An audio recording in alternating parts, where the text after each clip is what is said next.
Hello everyone, welcome back my YouTube channel. আপনারা কেমন আছেন? আশা করছি আপনারা ভালো আছেন। আপনাদের দোয়ায় আমিও আলহামদুলিল্লাহ ভালো আছি। আজকে আমি একটা গুরুত্বপূর্ণ বিষয় নিয়ে হাজির হয়েছি। এই বিষয়টা অনেকেরই কোশ্চেন থাকে এবং অনেকেরই জানা দরকার।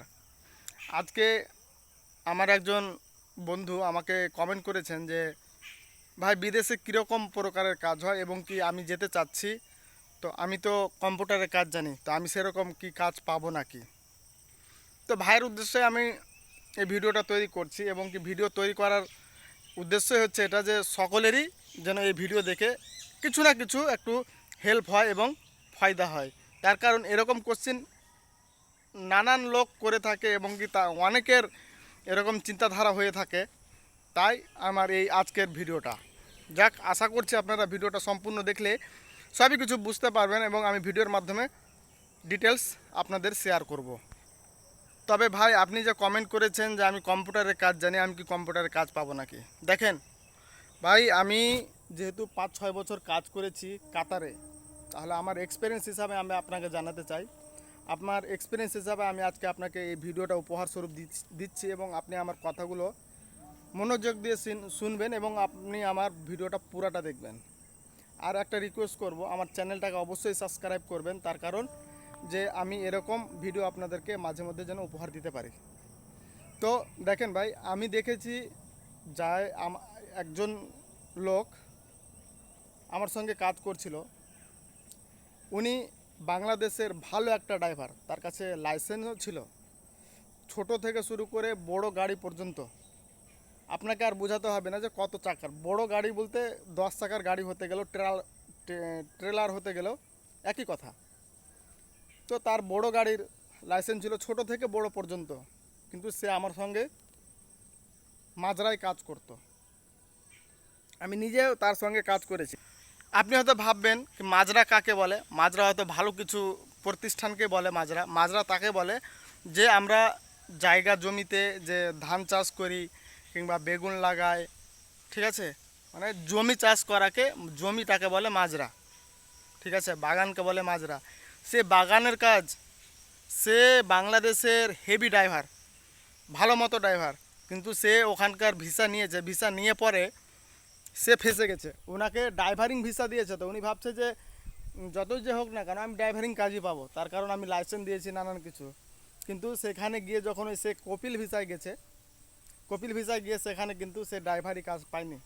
অনেক রিকোয়েস্ট করেছে, অনেক কাকত মিনতি করেছে নিজের কপিলের কাছে। কপিল বলছে যে আমার এখানে ড্রাইভারের দরকার নেই, আমি তোকে ডাকছি এই কাজের জন্য। আশা করছি আপনারা বুঝতে পারছেন। আর আপনি বলছেন যে আমি কম্পিউটার চালাতে জানি, তো আমি কম্পিউটারের কাজ পাবো কিনা? হ্যাঁ, অবশ্যই পাবেন আপনি কম্পিউটারের কাজ। যেরকম আপনাকে ধরতে হবে কোম্পানিতে ইন্টারভিউ দিয়ে আপনাকে ভালোভাবে কাগজপত্র দেখে কম্পিউটারের কাজের জন্য আপনাকে নিয়োগ যেন করা হয়। আপনি ভ্যাকান্সি দেখে, আপনি যেহেতু কম্পিউটার চালাতে জানেন, আপনি সেই কোম্পানির ডিটেলস বাইর করে আপনার কোম্পানিতে ভ্যাকান্সি আছে কি না কম্পিউটারের খালি, এবং যে কোম্পানির ওনার আছে তার সঙ্গে তো কথা বলতে পারবেন না। যে মুদির আছে, মুদির বলতে ফোরম্যান, তার সঙ্গে আপনি কথা বলতে পারেন। চাহে যে কোনো ল্যাঙ্গুয়েজে হোক না কেন, ট্রান্সলেট করে আপনি কথা বলতে পারবেন। আশা করছি আমার কথাগুলো আপনারা বুঝতে পারছেন এবং দেখবেন কতটা আমি গুরুত্বপূর্ণ কথা বলছি আপনাদেরকে। আমার এক্সপিরিয়েন্স হিসাবে আমি আপনাদেরকে এই বিষয়গুলো শেয়ার করছি। যতই হোক, আপনি যে বিদেশে যাবেন অবশ্যই এই জিনিসগুলোকে ফলো করবেন এবং মানে নিজে থেকে এতটি আপনি নিজে থেকে কনফিডেন্স আছেন যে আমি কম্পিউটারের কাজ জানি, তো কম্পিউটারের কাজ পেয়ে যাব, কিন্তু কম্পিউটারের কাজ নাও পেতে পারেন। আর আপনি যদি কম্পিউটারের জন্যই নিয়োগ হয়ে যান, সেখানে যদি কম্পিউটার চালানোর জন্য লোক দরকার থাকে, তাহলে অবশ্যই কম্পিউটারের কাজ পাবেন। যদি আপনি কপিল ভিসায় চলে যান, তো আপনি যদি কম্পিউটার চালাতে যান, তো আপনাকে ছাগল চড়াতে দিবে, ঠিক আছে, ছাগল চড়াতে দিবে, মাজরার কাজ দিবে এবং আপনাকে চা গাওয়া, কফি এগুলো বানানোর কাজ দিবে, নানান কাজ। আর কোম্পানিতে যদি যান, আপনারা যারা কোম্পানিতে যেতে চাচ্ছেন, তারা যদি বলেন যে কিনা আমি করব, কোম্পানিতে গিয়ে হেল্পারই কাজ করব, তাহলে ভাই হেল্পারের আমি বলবো তাহলে বিদেশ যায় না। তার কারণ হেল্পারের কোনো জায়গায় ভ্যালু নাই। আপনি নিজের দেশেই যদি কাজ করেন, তো হেল্পারের কোনো ভ্যালু নাই। নিজে থেকে কোনো একটা দক্ষতা অর্জন করেন, চাহে আপনি ইলেকট্রিক মেকানিক হন, চাহে গাড়ির মেকানিক হন, চাহে আপনি মোটর মেকানিক হন, যে কোনো হন না কেন, আপনাকে কোনো একটা কাজ শিক্ষা করে বিদেশে যাওয়া সব থেকে একটা বুদ্ধিমানের কাজ, খুব একটা ভালো বিষয়। আর আমি আমার একটা ভিডিওতে বলেছিলাম, জানা আপকে বস মে হ্যায়, আনা আপকা বস মে নেই হ্যায়। মানে অনেকে হয়তো ভাবে যে আমি গেলাম কিছু সংখ্যক টাকা খরচ করে, গিয়ে তারপর ওখানে যদি দেখি উল্টাপুল্টা কোনো কাজ, তাহলে আমি চলে আসবো। না ভাই, অতটা সহজ না যে কি আপনি হয়তো চলে আসতে পারবেন রিটার্ন। রিটার্ন আসা অনেক টাফ।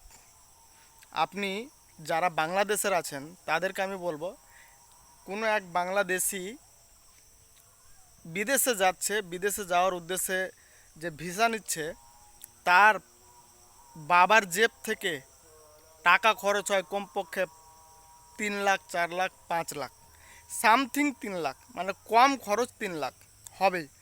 তো 3 লাখ টাকা খরচ করে ভাই আপনি যে বিদেশে যাবেন, আর ওখানে গিয়ে যদি আপনাকে যে কাজের উদ্দেশ্যে আপনি গেলেন সেই কাজ যদি না পান, আপনি রিটার্ন আসতে পারবেন? আপনি যে কাজ বলে গেলেন সে কাজ পাবেন না, আপনাকে যে স্যালারিটা বলেছে সে স্যালারি পাবেন না, আপনি রিটার্ন আসতে পারবেন? আপনি 3 লাখ টাকাটা কোথায় পাবেন, কোথা থেকে জোগাড় করবেন? তাই বলছি ভাই, আপনারা যে কেউ দালালের মারফত যান, চাহে আপনি এজেন্সির মারফত যান, যার মারফতই যান না কেন, নিজের থেকে আগে ভালোভাবে বিষয়গুলো সব কিছু তথ্য সংগ্রহ করে তবেই বিদেশের উদ্দেশ্যে রওনা হবেন। আশা করছি আমার ইনফরমেশনগুলো আপনাদের অবশ্যই ভালো লাগবে। আর ইনফরমেশন ভালো লাগতে গেলে লাইক করবেন, কমেন্ট করবেন, শেয়ার করবেন, চ্যানেলটাকে সাবস্ক্রাইব করবেন। আর আমি আপনাদের সঙ্গে আছি, আমি যে কোনো সময় আপনাদেরকে, আপনি একটা কমেন্ট করলে আমি আপনাকে ভিডিও করে দিব, এবং আমার কমেন্ট করবেন এবং আমার ভিডিওগুলো প্রতিনিয়ত দেখবেন, চ্যানেলটাকে সাবস্ক্রাইবও করবেন। ধন্যবাদ।